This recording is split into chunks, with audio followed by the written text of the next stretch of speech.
वाली बहाली है, विशेषकर पुलिस बहाली। इसमें छात्रों का मानना है, उसमें बातचीत हो रही कि एज लिमिट को थोड़ा बढ़ाया जाए। एज लिमिट इसलिए बढ़ाया जाए क्योंकि बीच में कोरोना काल आया था और सभी राज्यों ने बढ़ाया है, इसलिए झारखंड सरकार को भी चाहिए कि जो एज लिमिट है आने वाली बहालियों में, विशेषकर दौड़ जो आने वाली है उनमें एज लिमिट को बढ़ाया जाए। साथ ही जो छात्र जो एज के कारण वंचित होंगे उन्हें भी हक अधिकार मिल सके। आंदोलन अब तब तक चलेगा जब तक झारखंड सुरक्षित झारखंडियों के लिए ना हो। सभी राज्यों की अपनी अपनी पहचान है।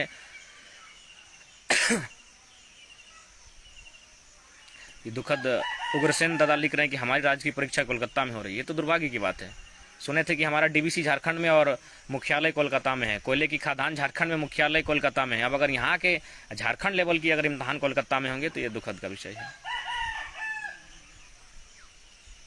बहुत कोई बोल रहे हैं कि सेटिंग का मामला है। अगर ऐसा है तो सरकार को इस पर पारदर्शिता के साथ निष्पक्ष इम्तहान लेने होंगे, नहीं तो आने वाले दिन ये छात्र उग्र होंगे और ये फिर कहीं कुछ ऐसा कार्य ना कर बैठे जिससे अराजकता और आपसी माहौल, राज्य का माहौल ठीक ना रहे।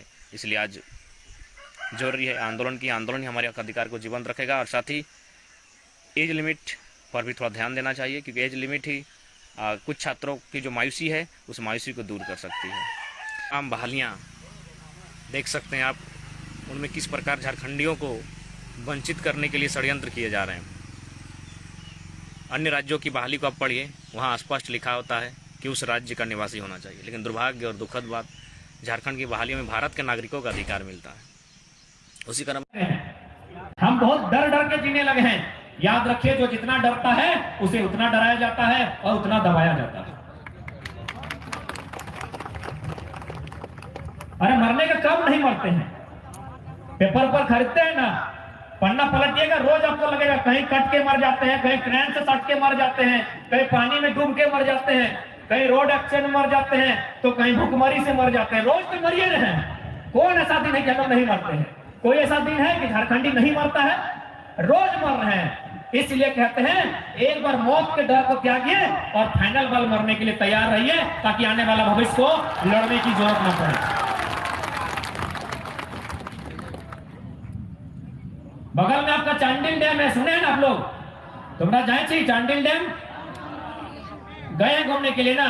खैर आप लोग तो जाके देखे होंगे चांडिल डैम का खूबसूरती, पानी को देख के आए होंगे, नदी नाला को देख के आए हैं। लेकिन चांडिल का डैम बनने में कितना गांव उजड़ा है मालूम है आपको?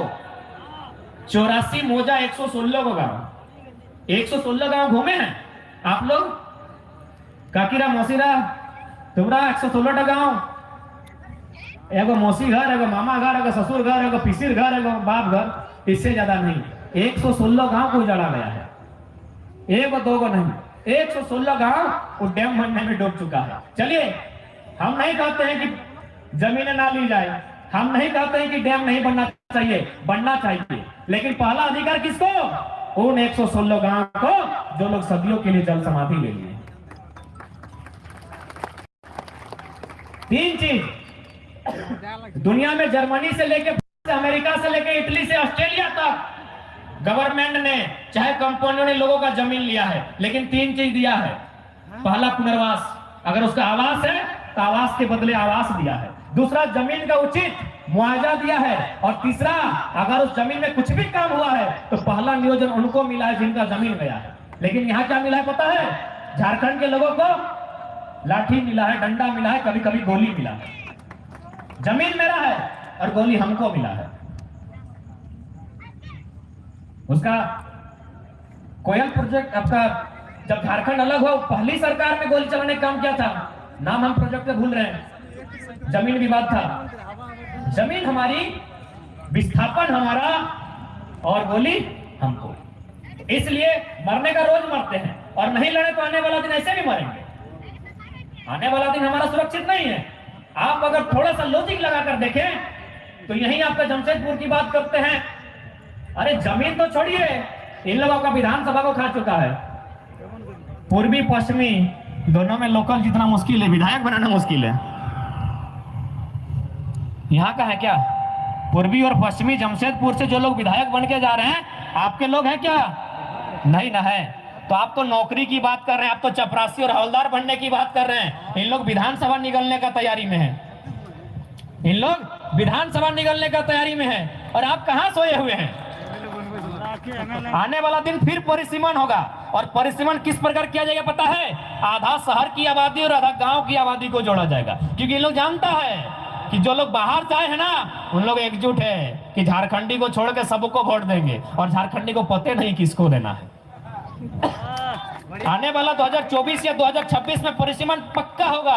आज जो आपकी 21 विधानसभा है, 120 से 140 विधानसभा बनेगी, उस समय इसी प्रकार का परिसीमन होगा। जो आदिवासी बंधु लोग सोच रहे हैं कि रिजर्व सीटें हैं, उनको भी उस समय आभास होगा जब परिसीमन होगा। आधा गांव की आबादी, आधा शहर की आबादी। और नहीं तो क्या करेगी पता है? आवास योजना को चलता है, शहर में को बोर्ड चलता है, उन विधानसभा में उनको लाने का बसाने का काम किया जाएगा जो ग्रामीण विधानसभाएं हैं। उन विधानसभाओं में वे बाहरी वोटर जो बढ़ चुके हैं अन्य क्षेत्रों में, उन्हें बसाने का काम करेंगे। उसी क्रम में हमारा धनबाद में वो सिंदरी है, थोड़ा आपको बता देते हैं।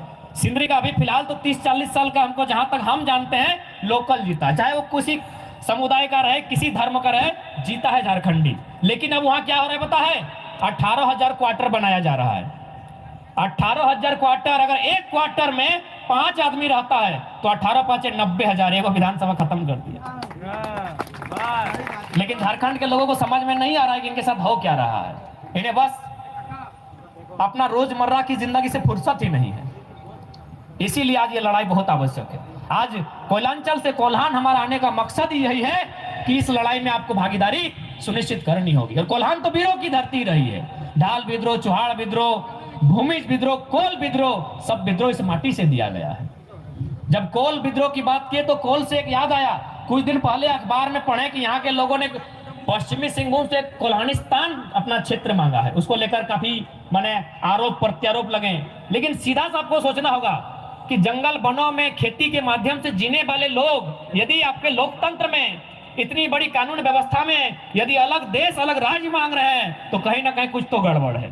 गड़बड़ यही है कि सारे बाहरी लोग घुस गए हैं, क्या करेंगे, मरता क्या नहीं करता। इसीलिए अलग राज्य और अलग देश मांगा जा रहा है कि भैया इनसे हमको बचना। इनसे नहीं सकेंगे, इसलिए नहीं सकेंगे कि हमारे झारखंड में खासकर अगर इस प्रदेश की बात करें, सिंहभूम का ही बात करें, तो संथाली लोग हैं, हो लोग हैं, मुंडा लोग हैं, कोल हैं, कुड़मी लोग हैं। इन लोग जहां जहां रहता है वहां उस भाषा में बात करता है, क्योंकि ये लोग सीधा सपटा लोग हैं। यदि उड़ीसा में जाता है तो उड़िया भाषा में बात करता है, यदि लोग बंगाल गया तो बंगला में बात करता है, और झारखंड में तो झारखंडी भाषा में बात करता है। यानी इन लोग को जैसा आपको ढालना है उन लोग वैसा बन जाता है। और देखिए, कोई अगर बाहर राज्य का है वो अपनी भाषा में बात करता है,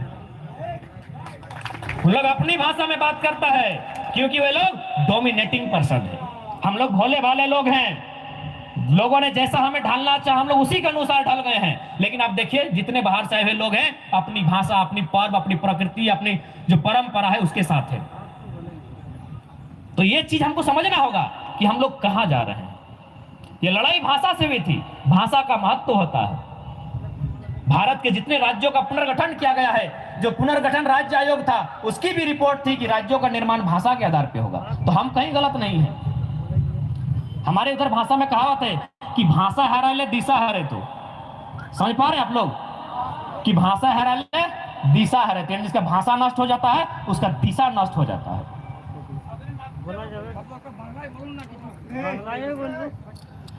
तो इसलिए ये लड़ाई बहुत अत्यंत आवश्यक है, क्योंकि जिसका अपना भाषा नहीं होता है उस, क्योंकि लड़ाई भाषा से प्रारंभ हुई थी, जिसका भाषा नहीं उसका दिशा नहीं। आप लोग कौवा देखें, कावा, तुम्हारा कावा के चीनी, कावा, काला काला कावा। कौवा को कभी कोई देखे कि गर्दन में कोई रस्सी बांधा है? दादी तुम्हें देखे कि कावार गोलाय फंदा? नहीं ना। कावा के पिंजरा बांधते देखे छी? नहीं। कावा के किसी पाँव ने कोई सिक्कल बांधा है? नहीं। क्योंकि कौवा जो होता है ये काव काव उसकी खुद की भाषा है, इसीलिए वो आजाद रहता है। आप लोग मिट्ठू को देखे? मिट्ठू, उसको लोग पिंजरा में भर देते हैं क्योंकि वो दूसरे की भाषा का नकल करता है। वही हाल झारखंड का है। आज अगर हम लोग गुलामी है ना, तो सरकार को दोष मत दीजिए, पहले दोषी हम ही लोग हैं। पहला दोषी हम लोग हैं। हमने बाहर की संस्कृति को यहाँ स्वीकार किया, हमने बाहर की भाषाओं को यहाँ स्वीकार किया, तब जाके आज हमारा नुकसान हुआ। जबकि हमारी संस्कृति बहुत महान है, हमारी जो संस्कृति है, हमारी जो परंपरा है वो बहुत महान है। कभी आप गौर कीजिएगा, अभी देखिए बारिश का मौसम है 2 दिन पहले कोई मौसम वैज्ञानिक कह देता है कि 2 दिन बाद बारिश हो सकती है। थोड़ा सा मेरी इस बात को ध्यान दीजिएगा कि 2 दिन बाद अगर बारिश होती है ना, तो कोई मौसम वैज्ञानिक पहले बोलता है कि 2 दिन बाद बारिश होगी।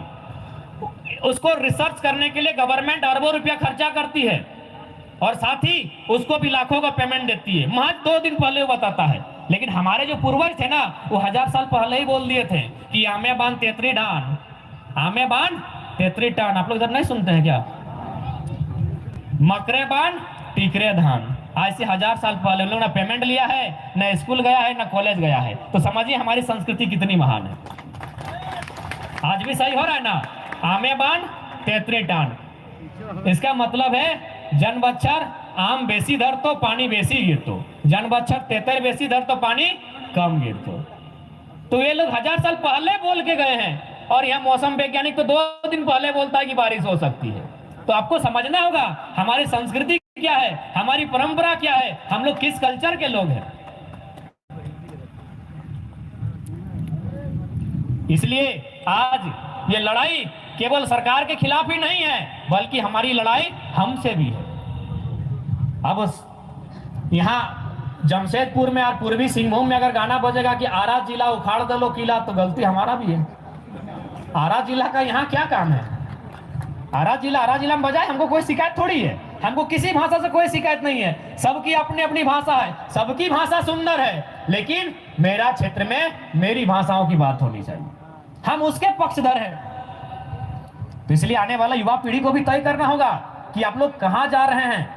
आपको अपने पुरखों के बलिदान को समझना होगा और ये लड़ाई अंतिम होगी, क्योंकि इसके बाद फिर झारखंडी लड़ नहीं पाएगा।